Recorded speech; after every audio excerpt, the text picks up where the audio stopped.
رنجیت سنگھ کے زمانے میں پنجاب پر سکھوں کی حکومت تھی۔ رنجیت سنگھ جنگجو طبیعت کا مالک تھا۔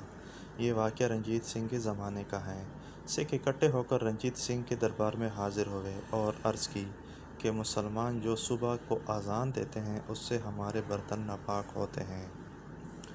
مسلمانوں کو ایسا کرنے سے روکا جائے۔ رنجیت سنگھ نے ایک انوکھا تاریخی حکم دیا کہ مسلمانوں کو ایسا کرنے سے روکا جاتا ہے اور جتنے سکھ یہ شکایت لے کر آئے ہیں ان کی ڈیوٹی لگائی جاتی ہے کہ وہ صبح جس وقت اذان ہوتی ہے اس سے پہلے ہر مسلمان کے گھر جائیں اور اسے بتائیں کہ نماز کا وقت ہو گیا ہے۔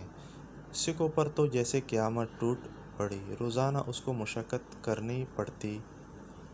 نمازیوں کی تعداد مساجد میں بہت زیادہ ہو گئی۔ کچھ دنوں بعد ان سکھوں نے ہاتھ جوڑ لیے، رنجیت سنگھ سے کہا کہ اب اپنا حکم واپس لے، مسلمانوں کو اذان کرنے دے، اب برتن ناپاک نہیں ہوں گے۔